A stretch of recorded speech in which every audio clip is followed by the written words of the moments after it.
So this plant is already connected to the devices, and it would be possible for her to make music. Before she was singing.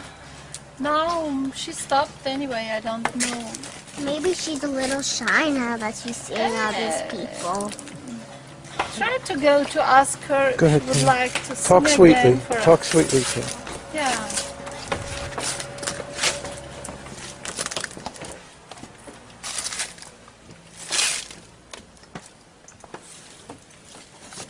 I'm gonna wait for her request. There is an electrode here in connection with the leaves. I changed the position of the electrode. And another electrode is in contact with the roots. So the sound here that can be produced by the plant is by creating a difference of potential, of electric potential. And now she's going into the, yeah?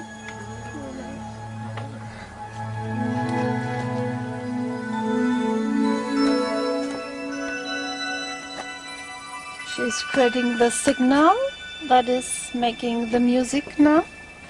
It is the plant changing the notes, the melody, the rhythm.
The idea that plants have feelings is not a new one.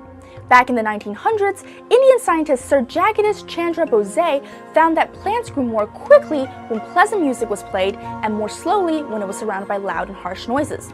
This in turn inspired Cleve Baxter to do his own research. Baxter was an interrogation specialist for the CIA in the 1960s and decided to put polygraphs, or lie detectors, to other uses. One day, Baxter decided to measure how fast water rises from a plant's roots to its leaves, so he attached the lie detector to the plant. Lie detectors measure electrical resistance, and this changes when a plant is watered. Well, he got a little more than he asked for, because the pattern that the detector traced turned out to be similar to the pattern you get when a person is emotionally stimulated, like excited. Of course, at this point he's really inspired, and he devised a plan to see how the plant will react to a threatening situation, such as getting its leaves burnt off.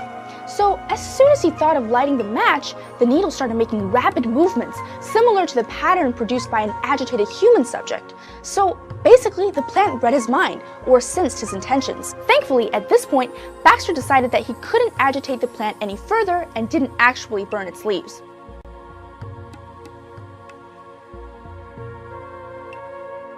To help block out any accidental electrical interference that could affect the polygraph, like a cell phone going off or a plane flying overhead, they're going to conduct the test inside a shipping container. We'll take it into the container, which we know acts as a really good shield from radio frequency interference.